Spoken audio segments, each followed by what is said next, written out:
Welcome back to my channel dear friends. आज हम Asian history में प्राचीन भारत में विदेशी आक्रमणों की चर्चा अपन करेंगे और भारत पर जो विदेशी जो पहला आक्रमण उसके बारे में डिटेल से पढ़ेंगे। और इसके साथ हम जो ईरान के जो 3 शक्तिशाली शासक हुए हैं उन सभी के बारे में बहुत डिटेल से पढ़ेंगे। और हमारे भारत में जो सिकंदर महान का आक्रमण होता है और उस आक्रमण की जो पृष्ठभूमि है उसके बारे में हम डिटेल से अपन अध्ययन करेंगे। तो अपन स्टार्ट करते हैं। देखिए, प्राचीन भारत में विदेशी आक्रमण है। देखिए, विद्वानों के अनुसार भारतवर्ष और ईरान में संबंध प्राचीन काल से है, यानी कि भारत और ईरान के मध्य जो संबंध है वो प्राचीन काल से ही बहुत अच्छे संबंध रहे हैं। और ऐसा विद्वान कहने वाले थे, एक तो हेरोडोटस और एक स्ट्रेबो, 2 ऐसे विद्वान हैं इन्होंने भारत और ईरान के संबंध बहुत बढ़िया बताए हैं। यानी कि भारत और ईरान के संबंध कैसे थे, अच्छे थे। लेकिन बाद में देखिए फिर ईरान यानी कि जो डेरियस जो प्रथम है उन्होंने भारत पर आक्रमण करता है। किस रीजन को लेकर आक्रमण करता है उसकी अपन डिटेल से अध्ययन करने वाले हैं। सबसे पहले देखें तो इसमें जो भारत और ईरान के जो संबंध हैं अच्छे हैं, और उस संबंधों की बात अगर करें तो कैसे उनके अच्छे संबंध थे उनके बारे में अपन अध्ययन करने वाले हैं। देखिए, इसमें सबसे पहले देखें तो जैसे भारत में एक जो ग्रंथ है ऋग्वेद, और जो ईरान का एक ग्रंथ है जिंद अवेस्ता। ठीक है, तो ये दोनों जो ग्रंथ है दोनों कैसे हैं, समानता है। दोनों में कैसी है, समानता है। कहने का तात्पर्य है अगर दोनों में समानता है तो सीधी सी बात यही है कि दोनों में ईरान और भारत के मध्य जो संबंध है बहुत ही घनिष्ठ और मित्रवत ये संबंध थे। ठीक है, तो देखिए कैसी क्या बातें हो रही है इसमें। देखिए इस ऋग्वेद और जिंद अवेस्ता के अंदर देखिए, अगर बात करें कि भारत की जो ऋग्वेद की बात अगर करें तो इसमें जो छंद, मुहावरे और पूरे वाक्य हैं, यानी कि छंद और मुहावरे और जो पूरे जो वाक्य होते हैं उनकी नकल यानी कि कॉपी पेस्ट की है ईरानी ग्रंथ जिंद अवेस्ता के अंदर। ओके, इसके साथ ही अगर देखें तो दोनों जो ग्रंथ हैं ऋग्वेद और जिंद अवेस्ता है उसके अंदर जो देवी देवता हैं, देवी देवता काफ़ी हद तक क्या है, काफ़ी समान है। जैसे देखिए ऋग्वेद में जो देवी देवता हैं और उस ऐसे ही हम जिंद अवेस्ता की अगर बात करें तो काफ़ी हद तक दोनों में देवता समान है, लेकिन उनकी जो उनके नामों में थोड़ा सा अंतर पाया जाता है वो हम देखते हैं। देखिए डियर फ्रेंड्स, सबसे पहले देखिए कि भारत के अंदर जो देवता है उसकी अपन बात करते हैं। देखिए, भारत में इंद्र,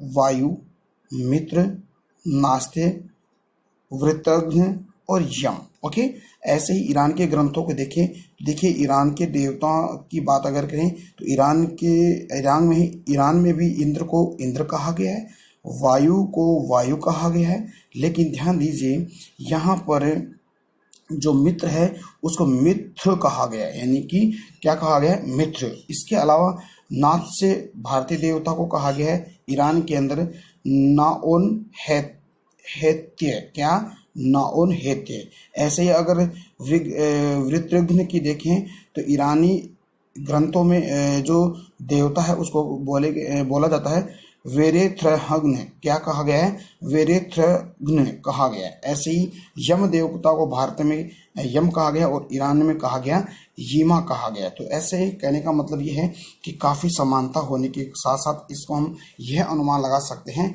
कि भारत और ईरान के मध्य जो संबंध थे, जो रिलेशनशिप थी काफ़ी घनिष्ठ और मित्रवत थी। ओके, इसके अलावा देखिए अगर बात करें ये सभी तथ्य इस बात को प्रमाणित करते हैं, यानी कि जो देवता है, जो ऋग्वेद है और जिंद अवेस्ता जो ग्रंथ है, इस तथ्य से यह बात प्रमाणित होती है कि प्राचीन समय में भारत और ईरान के संबंध कैसे थे, बहुत अच्छे थे, मित्रवत अच्छे थे। देखिए आगे बढ़ते हैं।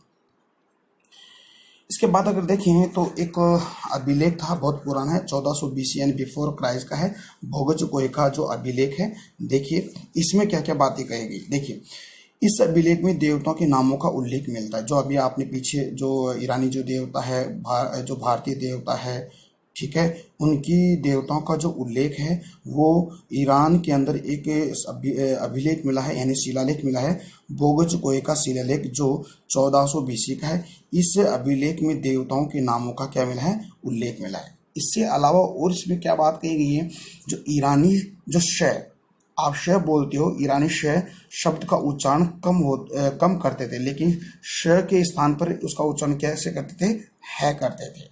समझ में आया? एक बार फिर से सुनिएगा। ईरानी जो शब्द यानी कि श है, श शब्द का उच्चारण कम करते थे, लेकिन श को क्या बोलते थे? वो है बोलते थे। जैसे हमारे सप्त सिंधु प्रदेश है, ठीक है, सप्त सिंधु प्रदेश है, तो श को क्या बोलते हैं? तो इसको कैसे बोलते हैं? हप्त हिंदू प्रदेश कहा गया है, ठीक है। सप्त सिंधु प्रदेश को क्या कहा गया है? हप्त हिंदू प्रदेश कहा गया। जैसे सोम देवता है, सोम देवता को श को क्या गया?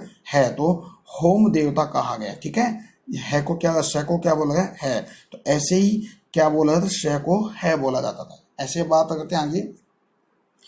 7वीं शताब्दी ईसा पूर्व से पहले भारत और बेबीलोन के बीच व्यापार ईरान की खाड़ी के रास्ते से होता था। कहने का मतलब है जो 7वीं जो शताब्दी यानी कि BC बिफोर क्राइस्ट है, उसमें जो भारत और बेबीलोन के मध्य जो ट्रेड होता था, जो व्यापार होता था, वो ईरान की खाड़ी के रास्ते से ही होता था और किसी दूसरे रास्ते से नहीं होता था। 7वीं शताब्दी में यहाँ हकामनी, ठीक है, हकामनी साम्राज्य की स्थापना साइरस प्रथम ने की थी, जिसका समय था 558 BC से 553 BC। आपको इसको दोबारा से देखिए, यानी कि 7वीं शताब्दी ईसा पूर्व से पहले भारत और बेबीलोन के मध्य बीच व्यापार ईरान की खाड़ी से रास्ते से होता था, और यहाँ 7वीं शताब्दी में ईरान के अंदर एक हकमनी, देखिए यहाँ पर हकामनी लिखिए, इसको है खामनी, हकामनी साम्राज्य की स्थापना जो साइरस प्रथम थे, ठीक है, इन साइरस प्रथम ने यहाँ पर हकामनी साम्राज्य की स्थापना की। और हकामनी साम्राज्य यानी कि साइरस प्रथम का जो टाइम पीरियड था वो था 558 BC से 553 BC था, ठीक है। अब देखिए ये जो साइरस प्रथम था, ये साइरस प्रथम एशिया का सबसे शक्तिशाली शासक था। क्या था?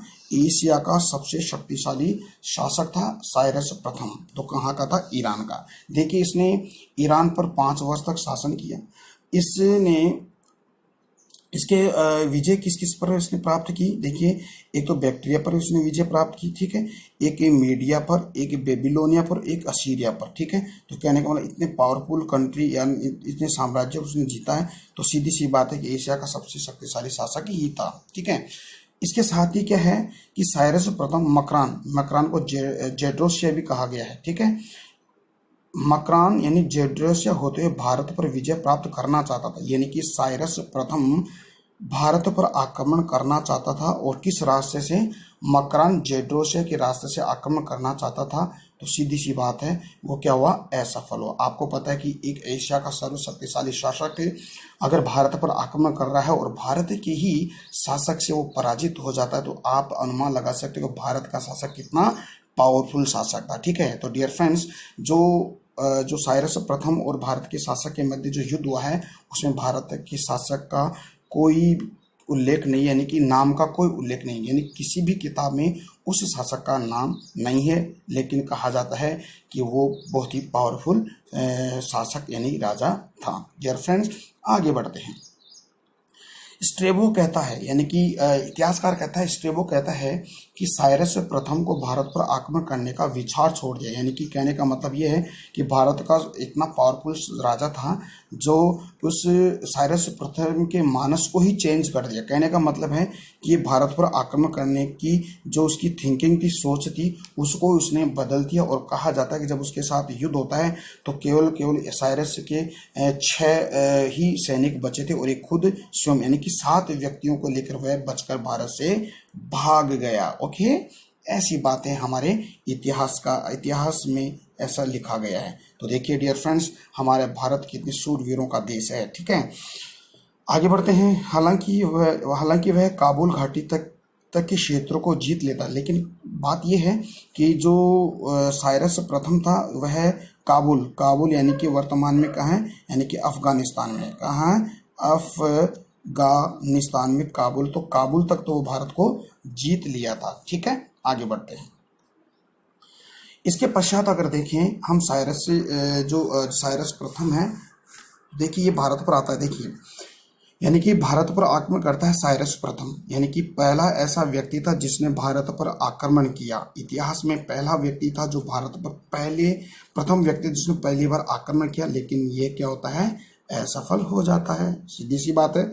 ठीक है, फिर इसके बाद में क्या होता है कि हार जाता है, तो फिर इसके बाद में इसका उत्तराधिकारी होता है कैम्बिसेज। क्या, कैम्बिसेज, जो कैसा था, अयोग्य था। ठीक है, इसके पश्चात इसका उत्तराधिकारी होता है डेरियस प्रथम, ओके, जिसको दारा फर्स्ट भी कहा जाता है। ये बहुत ही पावरफुल व्यक्ति था। ठीक है, तो देखिए डेरियस डेरियस प्रथम या दारा प्रथम था। इसका जो टाइम पीरियड था 532 बीसी से लेकर 486 बीसी के मध्य ये शासक बनता है ईरान के अंदर, और ये भारत पर आक्रमण करता और सिंधु तक के क्षेत्र को ये क्या कर लेता है, जीत लेता है। यानी कि सो सिंधु जो क्षेत्र था उस क्षेत्र को वह जीत लेता है। इस जीत के बारे में उसको 3 अभिलेख हमें मिलते हैं, उससे हमें जानकारी मिलती है कि ये किस किस क्षेत्र को जीतता है। ओके, देखिए पहला जो अभिलेख है बेहिस्तून अभिलेख। ठीक है, इस बेहिस्तून अभिलेख से हमें गंधार विजय का वर्णन मिलता है, यानी कि पाकिस्तान में गंधार है उसका विजय का वर्णन बेहिस्तून अभिलेख में मिलता है। इसके पश्चात पर्सिपोलिस का जो अभिलेख है, इसमें हमारे जो पंजाब का विजय का उसका वर्णन है। फिर है नक्शे रुस्तम का अभिलेख है, इसमें पंजाब विजय का वर्णन बताए गए। यानी कि 3 ऐसे अभिलेख मिले हैं जिस पर ये जो डेरियस प्रथम के, जिससे हमें पता चलता है कि उसने गंधार पर विजय प्राप्त की और पंजाब प्रांत पर उसने विजय प्राप्त की। कहने का तात्पर्य सिंधु नदी के क्षेत्र को वह जीत लेता है। तो ये महत्वपूर्ण बात है। तो इस अभिलेखों को आपको याद करना है। एक तो बेहिस्तून अभिलेख जो गंधार विजय की जानकारी देता है, पर्सिपोलिस का अभिलेख पंजाब विजय की, और एक नक्शे रुस्तम का अभिलेख जो पंजाब विजय की जानकारी हमें डेरियस के बारे में बताता है। ओके, आगे बढ़ते हैं। इसके अलावा एक इतिहासकार था हेरोडोटस। ठीक है, हेरोडोटस के अनुसार डेरियस के 20 प्रांतों में से भारत का प्रांत क्या था, ये आखिरी था। यानी कि इसने जो 19 प्रांत जीते हैं उसमें 20वां प्रांत किसको जीता था, भारत को जीता था, और इससे काफी उसको कर मिलता था, यानी कि टैक्स मिलता था। कहने का मतलब ये हुआ कि भारतवासी अन्य लोगों की अपेक्षा अधिक कर देते थे। क्यों देते थे, यानी कि जितने 20-19 प्रांत कर देते थे, अकेला भारत ही इस डेरियस प्रथम को दारा फर्स्ट को क्या देते थे, कर देते थे।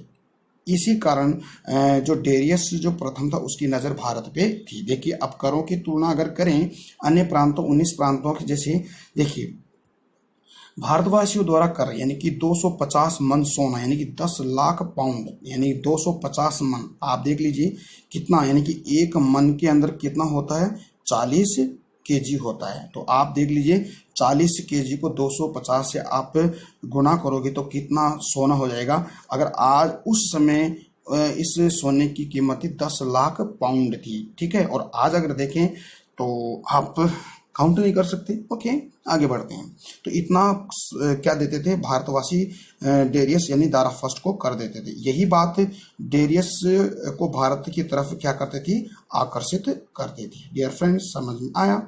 आगे बढ़ते हैं। सॉरी,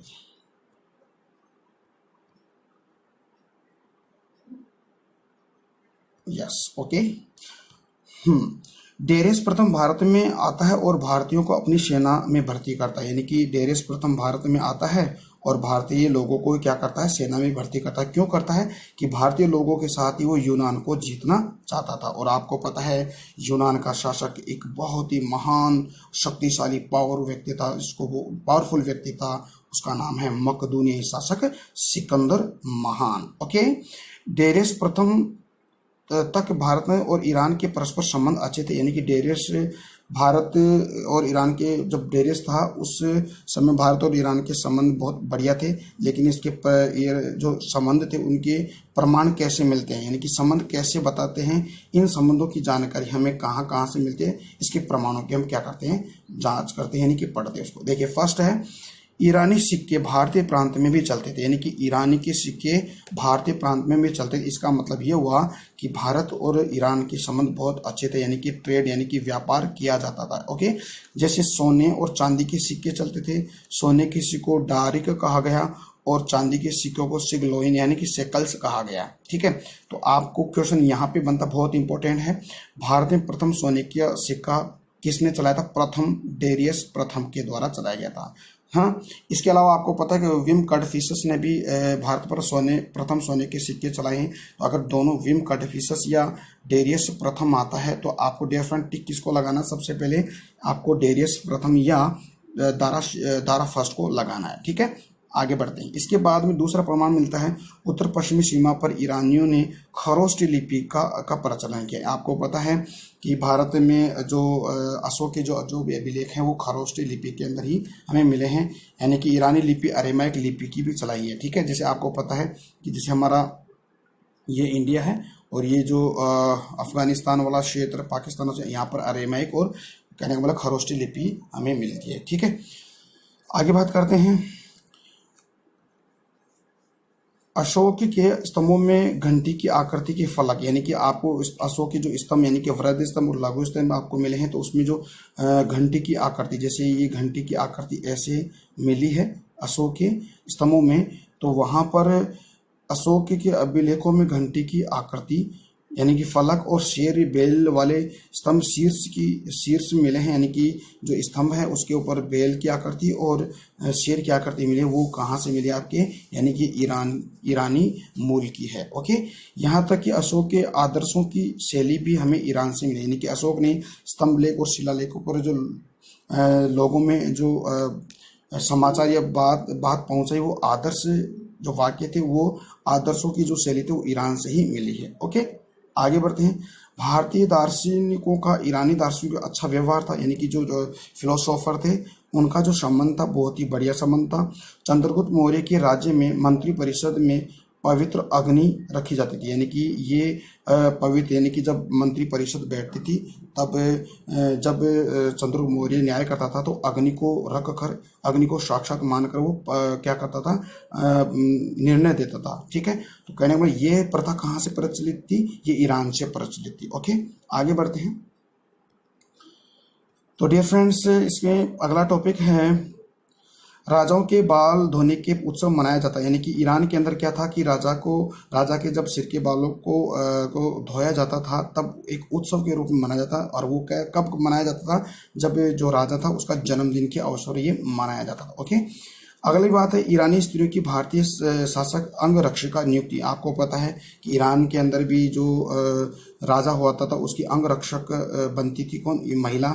ऐसे हमारे भारत में भी जैसे अनेक मौर्य काल में भी और गुप्त काल में भी अंगरक्षिका मिली है। ठीक है, तो ये साक्ष्य हमें मिलते हैं। ठीक है, आगे बढ़ते हैं। आठवां है ईरानियों ने भारतीयों को पत्थर चमका देने का उत्तम ढंग सिखाया, यहीं से भारतीय कला का यूनानी प्रभाव देखने को मिलता है। आपको पता है कि भारत में जितने भी अभिलेख मिले हैं उन पर जो उत्कीर्ण करवाया गया है, ये उत्कीर्ण करने की जो शैली है वो ईरान से मिली। जैसे चंद्रगुप्त मौर्य और जो अशोक के जो शिलालेख मिले हैं उस पर जो भी अभिलेख लिखे हुए हैं उत्कीर्ण कराए वो ईरान की देखरेख में कराए हैं, ईरान की नकल बताई गई। ओके, अंततः क्या होता है कि डेरियस प्रथम सिकंदर पर हमला करता है, लेकिन ये डेरियस प्रथम सिकंदर से हार जाता है। ठीक है, इस तरह भारत के जितने भी डेरियस द्वारा जीते गए जो क्षेत्र है वो किसके हाथों में चले जाते हैं? सिकंदर के हाथों में चले जाते हैं, और सिकंदर फिर भारत पर आक्रमण करने की सोचता है, और फिर उसका सीधी मुलाकात होती है राजा पोरस के मध्य झेलम नदी के किनारे पे युद्ध होता है। लेकिन चंद्रगुप्त मौर्य यानी कि चाणक्य विद्या के माध्यम से इसकी सिकंदर महान की सेना वापस लौट जाती है। ओके, इसके अलावा एक बात और कर लेते हैं, जैसे साइरस प्रथम, डेरियस प्रथम, और तीसरा जो ईरान का तीसरा सबसे शक्तिशाली शासक था कौन था? सर्जेक्स था। तो आपको इनको भी याद रखना है, जिसने 300 BC में क्या शासन किया था। तो डियर फ्रेंड्स, आज का हमारा जो टॉपिक है भारत पर प्राचीन भारत विदेशी आक्रमण की बात हमने कर ली है, यानी कि आपने जो आपका एक शक्तिशाली जो शासक था जो डेरियस प्रथम है, और जो एक है दारा प्रथम, कहने का मतलब है, और साथ ही जो लास्ट जो तीसरा सर्जेक्स जो शासक, उनके बारे में आपने बहुत बढ़िया तरीके से आपने अध्ययन किया है। और अगला हमारा जो टॉपिक है जो सिकंदर महान का भारत पर जो आक्रमण होगा उसको बहुत ही बेहतरीन तरीके से हम इसकी स्टडी करेंगे। तो मेरे साथ आप बने रहिए और अपना टीके स्टडी क्लासेस जो चैनल है उसको लाइक शेयर सब्सक्राइब करते रहिए। तब तक के लिए मैं आपसे इजाज़त चाहता हूँ। धन्यवाद। जय हिंद, जय भारत।